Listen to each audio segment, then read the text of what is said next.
Girls एक ऐसी प्रजाति जिसको हम लोग हर समय चेज करते रहते हैं और उन लोगों के लिए हम लोग पता नहीं क्या क्या कर लेते हैं। लुक मैक्सिंग, क्लोथिंग, स्टाइलिंग, हर एक चीज जिसकी वजह से बस हम लोग उनका अटेंशन थोड़ा सा गेन कर सकें। और उसके बाद अगर अटेंशन नहीं मिला तो फिर डिप्रेशन आना ही आना है, और अगर अटेंशन मिल गया तो फिर ब्रेकअप होना ही होना है और डिप्रेशन आना ही आना है। मुझको एक चीज समझ में नहीं आती है कि आपके सारे एक्शन इस पुस्सी के अराउंड ही क्यों घूम रहे हैं। क्या इसके अलावा आपके पास जिंदगी में कोई और चीज नहीं है जिसके पीछे आप अपना 100% दे पाओ? आप कितना टाइम इस चीज में बर्बाद कर रहे हो ताकि आपको एक घटिया लड़की से थोड़ा सा अटेंशन मिल जाए? आप अपने लुक से खुश नहीं हो और हर समय उसको चेंज कर रहे हो दूसरे लोगों के लुक को देख देख के।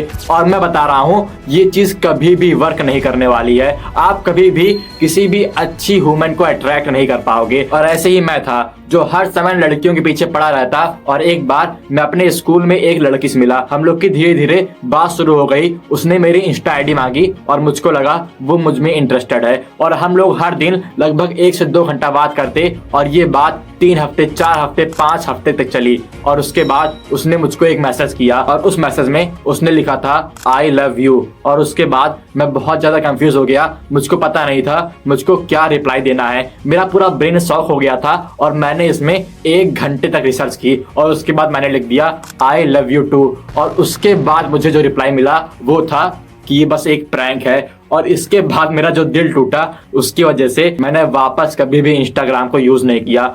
They ask you how you are, you just have to say that you're fine when you're not really fine, but you just can't get into it because they would never understand. और फिर मुझे समझ में आया कि आजकल की human को एक चीज बहुत ज्यादा पसंद है, आजकल की मॉडर्न ह्यूमन को, और वो चीज है नोटिफिकेशन। अगर आप उनका इंस्टा या फिर स्नैपचैट चेक करोगे तो फिर उसमें बहुत सारी नोटिफिकेशन होती है, क्योंकि उन सबको नोटिफिकेशन देख के मजा आता है और उन सबको हर समय ये चीज चाहिए। अगर आप ये सोच रहे हो कि वो आपसे अट्रैक्टेड है तो फिर आप एक नंबर के बेवकूफ इंसान हो, क्योंकि उन सबको बस आपकी अटेंशन चाहिए और कुछ भी नहीं, बस आपकी एक छोटी सी नोटिफिकेशन। और अगर वो आपसे सच्ची में अट्रैक्ट होती तो फिर वो आपसे बोल देती, क्योंकि लड़कियां कभी भी लड़कों की तरह 3 से 4 महीने नहीं लगाती हैं कोई भी अपनी फीलिंग एक्सप्रेस करने के लिए। अगर वो आपसे आज अट्रैक्टेड होती तो फिर वो आपसे आज ही बोल देती। अब मैं आपसे एक सवाल पूछना चाहता हूँ कि क्या आप उस लड़की के साथ आना चाहते हो जो हर समय जंक फूड खाती है, स्नैपचैट, इंस्टा, हर एक चीज चलाती है, जहाँ पे वो 50 लड़कों से बात कर रही है?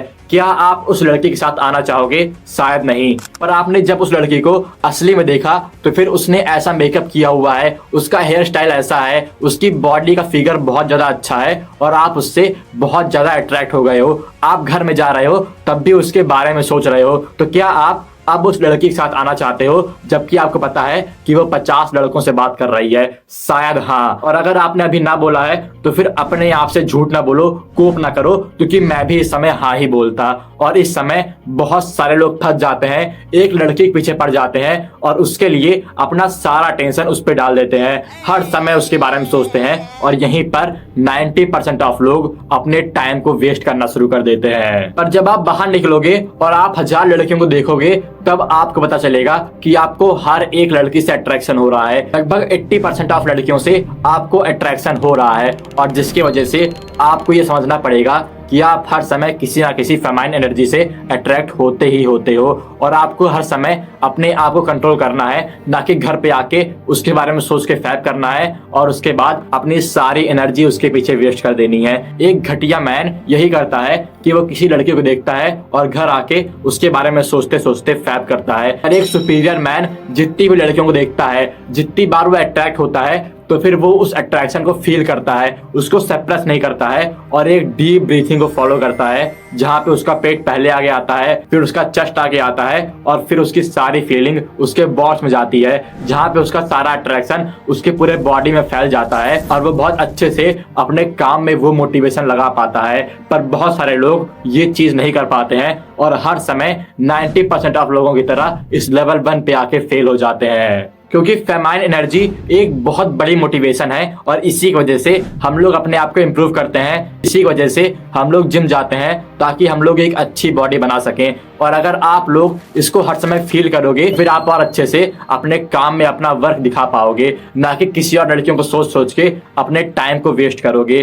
तो फिर आपको कभी भी किसी लड़की के पीछे ऑब्सेस नहीं होना है, क्योंकि वो आपके पीछे ऑब्सेस नहीं है। आपको बस उससे अट्रैक्शन होगा और ये बहुत ज्यादा नॉर्मल चीज है, खासकर टीनेज ईयर में। और उसके बाद हम लोग का दूसरा क्वेश्चन है how to choose a good woman. क्योंकि जैसा कि आपको पता है कि जितनी भी वुमन आप इस समय देख रहे हो वो सब की सब घटिया लड़कियां हैं, जो 50 लड़कों से बात कर रही हैं, किन्होंने अभी तक सेक्स कर लिया है। और बहुत सारे लोग जंक फूड, स्नैपचैट, इंस्टा से बहुत ज्यादा एडिक्ट हैं। और आप लोगों को इन सब लड़कियों को चूज नहीं करना है। आपका मन करता है इन सबके पास आने का, इन सबके साथ सेक्स करने का, पर आपका एक रियल कोर है जो जानता है कि आप इन सबके साथ कभी भी कंफर्टेबल फील नहीं कर पाओगे। और इसीलिए आपको अपने स्टैंडर्ड को सेट करना है। लड़कियों के पास एक स्टैंडर्ड होता है कि वो बस एक स्टैंडर्ड वाले लड़कों से ही बात करेंगी, पर लड़कों में ऐसा कोई भी स्टैंडर्ड नहीं होता है। अगर उनको कोई लो लेवल की लड़कियां मिल जाएं तब भी वो उनके साथ सेक्स करने को तैयार हो जाते हैं। और मैं भी बहुत बार ऐसा फील करता हूं,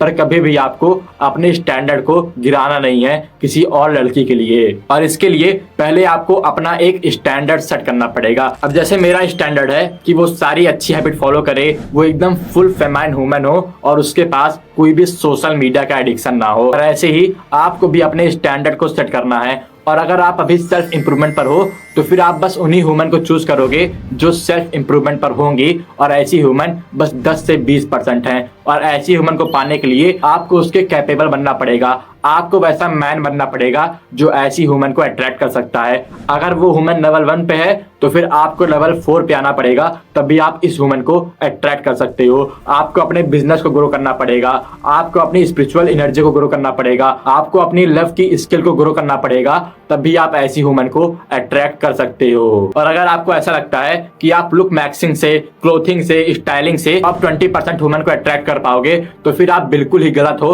और आपको भी पता है कि ऐसी ह्यूमन को अट्रैक्ट करने के लिए आपको 99% ऑफ मैन को बीट करना पड़ेगा, और तभी आप एक अच्छी फेमाइन ह्यूमन पा सकते हो। नहीं तो आपके पास बस एक घटिया डिजेनरेट ह्यूमन ही आएगी जिसके साथ आप बस सेक्स करना चाहते होगे और कभी भी उसके साथ अपनी लाइफ को कंटिन्यू नहीं कर पाओगे और बस अपना समय बर्बाद करोगे। तो फिर आप अपने गोल को चेंज करो, लुक मैक्सिंग, स्टाइलिंग और क्लोथिंग से हटो और उसके बाद अपना गोल मनी, बिजनेस और अपनी हेल्थ पर लगाओ, तभी आप किसी अच्छी ह्यूमन को अट्रैक्ट कर पाओगे। और अगर आपको अभी ऐसा लग रहा है कि ऐसी कोई ह्यूमन होगी ही नहीं, तो फिर आप थाईलैंड में जाके, किसी दूसरी कंट्री में जाके ऐसी ह्यूमन को चूज कर सकते हो, जिसकी वजह से आपके पास चीटिंग के चांसेस भी कम हो जाते हैं। क्योंकि जो मैंने पढ़ा है इससे मुझको पता चला है कि ह्यूमन जो है लड़कों को चीट करने में बहुत ज्यादा अच्छी होती हैं और लड़कों को पता नहीं चलता है कि वो उनको चीट कर रही हैं। और इस चीटिंग के चांसेस को कम करने के लिए आप किसी ऐसी बाहर की ह्यूमन को अट्रैक्ट कर सकते हो। हम लोग की डिक का डिजाइन भी ऐसे ही बना हुआ है कि हम लोग किसी ह्यूमन के अंदर से किसी दूसरे मैन का सीड निकाल के अपने सीड को उसमें डाल सकें। क्योंकि पहले एंशियंट टाइम में हम लोग के एंसेस्टर ऐसी ही चीटिंग वाली ह्यूमन के साथ सेक्स करते थे, क्योंकि उस समय रेप बहुत ज्यादा कॉमन था। तो फिर आप अपने स्टैंडर्ड को बढ़ाओ, अपने बिजनेस के ऊपर फोकस करो और ये सारे बुलशिट को छोड़ के अपने काम में अपना 100% दो। और अगर आप इस समय म्यूजिक सुन रहे हो तो इसका ये मतलब है कि आपको उसके हार्म के बारे में नहीं पता है। और अगर आपको इसके हार्म के बारे में जानना है तो फिर आप ये वीडियो देख सकते हो। शुक्रिया।